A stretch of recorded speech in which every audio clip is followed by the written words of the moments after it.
તો આપણને એ સમજવાનું છે કે ઇખ્તલાફ ક્યાં છે. તો પહેલી વસ્તુ આપણે એ સમજીએ કે બંને અહલે સુન્ના અને અહલે તશય્યુહ રાજી છે આ બાબત ઉપર કે જ્યારે આપણે ઝિક્ર હુસૈન કરીએ, ફઝાઇલ હુસૈન કરીએ, મસાઇબ હુસૈન કરીએ, એમાં કોઈ પણ જાતનો ઇખ્તલાફ નથી. તમે જોશો કે એ લોકોના જુમાના ખુતબા મુહર્રમ મહિનામાં જો આપણે સાંભળીએ ને તો એ લોકો આશુરાનો આખો કિસ્સો સમજાવે છે એ લોકોની આમ પબ્લિકને કે આશુરામાં શું થયું હતું અને એના લીધે ઇસ્લામ જિંદા રહ્યું. તો એ લોકોમાં પણ આ છે, પણ એ લોકો ખુતબા તરીકે. ઓકે, તો એ એક. બીજું કે જે ગમે હુસૈનમાં જે આપણે આંસુઓ કાઢે છે, જે આપણે ગમે હુસૈનમાં આંસુ કાઢે છે, એમાં અમુક સુન્નીઓ નથી માનતા અને અમુક સુન્નીઓ માને છે.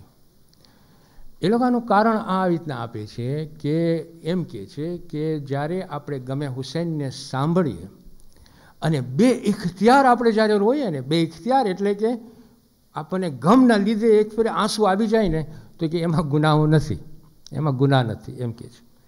પણ એ કે જ્યારે તમે એ ગમને વધારતા જ રહ્યો, ખાલી રોવા જ માટે, રોડાવા માટે, તો એ કે એ બરાબર નથી. તો આમાં ડિફરન્સીસ છે. અને ત્રીજું ઇખ્તલાફ માતમ અને ઝંજીરમાં ઇખ્તલાફ છે. અને એ લોકોની રિઝનિંગ રેશનલ આ છે અહલે સુન્ના વલ જમાઅતની કે કુરાનમાં છે કે અલ્લાહે આપણને હક નથી આપ્યો કે આપણે આપણા પોતાને નુકસાન અથવા તકલીફ પહોંચાડીએ. અને એ હક ન હોવાથી એ લોકો માતમ અને ઝંજીરની અગેન્સ્ટ છે. તો અહલે તશય્યુહ એટલે કે શિયામાં એમ છે, એ લોકો એમ જ કહે છે, આપણા ઉલમાએ પણ એમ જ કહે છે કે આપણને હક નથી આપણા શરીરને તકલીફ આપવાનો કે નુકસાન આપવાનો. પણ આપણી હદીસોમાં, આપણી કિતાબોની હદીસોમાં એવું મળે છે કે ઇમામ હુસૈનના ગમથી જો આપણે આપણા પોતાને નુકસાન અને તકલીફ આપે અને એ નુકસાન અને તકલીફનો આપણને સામનો ન કરવો પડે તો હરામ નથી, જાયઝ છે. એ સમજ પડી? સામનો ન કરવો પડે એટલે કે ફોર એક્ઝામ્પલ આપણે ગમ એટલું આવી જાય કે એ ગમથી આપણે પોતાને આમ એક્ટ સ્પોન્ટેનિયસ થાય કે આપણે ગમથી એ ગમમાં આપણે પોતાને આ તકલીફ આપતા હોય, પણ આ તકલીફનો આપણને સામનો નથી કરવો પડતો. સમજ પડી? આ તકલીફ સામનો નથી, આપણે એટલું બધું નથી કરતા કે આપણે બહુ મરાઈ ગયું, એમ નથી થતું. એટલે તકલીફનો જો સામનો ન કરવો પડે, this is the best way I can express સામનો ન કરવો પડે તો આપણામાં, એટલે કે આપણા ઉલમાઓ માતમ જાયઝ છે, બરાબર ને. ઝંજીરમાં આપણા ઉલમાઓમાં ડિફરન્સીસ છે. હવે ઓબ્વિયસલી આના માટે આ ફિકી પોઝિશન છે અને ફિકના પોઝિશન માટે આપણા પોતાના જે આપણે તકલીદ કરતા હોય મુજતહિદો પાસે આપણે પૂછાવી શકીએ છીએ કે ભાઈ આ ઝંજીર કરવું શું છે. ઓકે, અંતમાં હું આજે બહુ મુખ્તસરનું કર્યો છું, અંત આવી ગયું છે ટાઈમ કે નથી, ડિસ્કશન કરશું એમાં વાંધો નહીં. મુખ્તસરમાં મને આ કહેવું છે કે જો આપણે 3 થી 4 ચીજ આના ઉપરથી સમજ્યા.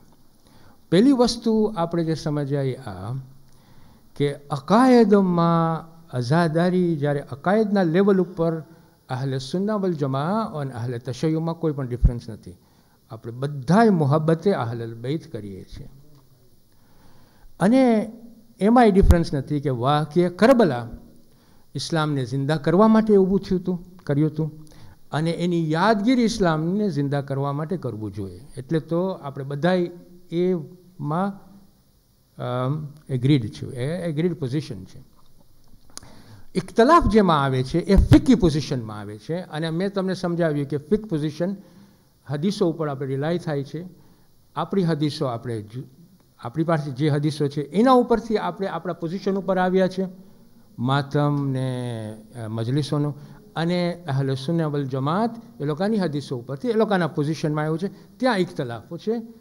એક જગા ઉપર ઇખ્તલાફ નથી કે જિક્ર હુસૈન ઉપર, ફઝાઇલ હુસૈન ઉપર, મસાઇબ હુસૈન ઉપર આપણે શિયા સુન્ની સાથે કરી શકીએ છીએ કે તમે આવો આપણે ઇમામ હુસૈન અલૈહિસ્સલામને યાદ કરીએ, અને યાદ કરીએ એના માટે કે ઇસ્લામ જિંદા થાય, કે એવું પ્રોજેક્ટ બનાવીએ કે આપણે સાથે કામ કરીએ કે એનાથી ઇસ્લામ જિંદા થાય. તો એ અઝાદારીમાં લેખાશે અને એ લોકો પ્રમાણે આ અઝાદારીમાં લેખાશે. ત્રીજી વસ્તુ જે આપણને જાણવાની છે એ આ છે કે જ્યારે આપણી પાસે દીનના આ 3 પોર્શન છે, અકાયદ, અખલાક અને ફિક્હ, આ 3ના તરીકા જુદા છે સમજવાના, ને આપણે ફિક્હના તરીકે લઈને અકાયદને ન સમજીએ ને અકાયદના તરીકે લઈને ફિક્હને જો આપણે એવી રીતે કરીએ તો ઘણી વખતે ગુમરાહનો સબબ બની જાય છે, એમાં ખોટા ઝઘડાઓ ઊભા થાય છે. ઇમ્પોર્ટન્ટ વસ્તુ એ છે કે તારીખ જે છે, તારીખમાં ફોર એક્ઝામ્પલ એ લોકોના રિસર્ચ પ્રમાણે રસૂલ ખુદાની 4 બેટીઓ હતી, આપણા રિસર્ચ પ્રમાણે 1 બેટી છે. પણ આ તારીખનો મામલો છે, બરાબર કે નહીં? આ અકાયદનો મામલો નથી, આ તારીખનો મામલો છે. ઇમ્પોર્ટન્ટ વસ્તુ એ છે કે 4 હોય કે 1, ફઝીલત કોને મળી હતી? અલૈહિસ્સલામ, બરાબર કે નહીં?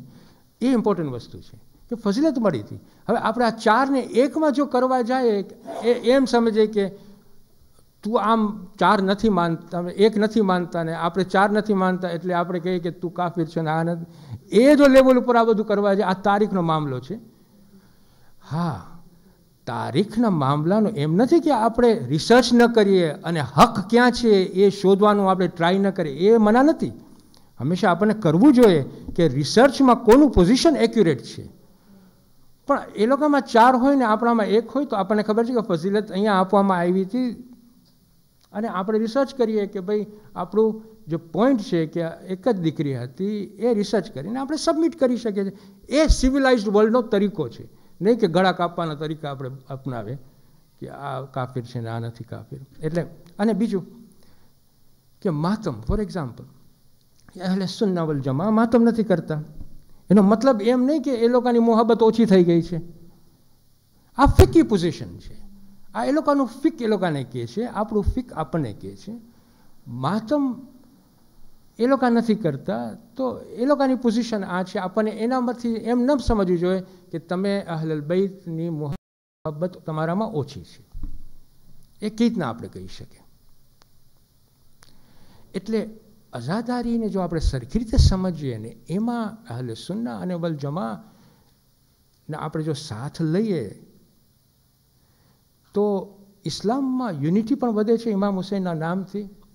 અને એ જ મકસદ કે ઇમામ હુસૈનનો જે વાક્ય કરબલામાં બન્યો હતો એ ઇસ્લામને જિંદા કરવા માટે હતું, અને એ જ વાક્ય જે આપણે યાદ કરીએ છીએ દર વર્ષે એ ઇસ્લામને જિંદા કરવા માટે છે.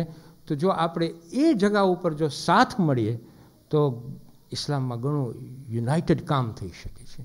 તો આજનો વખત ફિરકાપણું ઘણું છે, એટલા માટે મેં આ સબ્જેક્ટનું એક એનાલિસિસ તમને આપ્યું છે, એક ટ્રીટમેન્ટ આપ્યું છે કે એમાં મારો એ વધારો થાય નોલેજમાં, અને ઇન્શાલ્લાહ તમારો જો વધારો થયો હોય તો અલ્હમ્દુલિલ્લાહ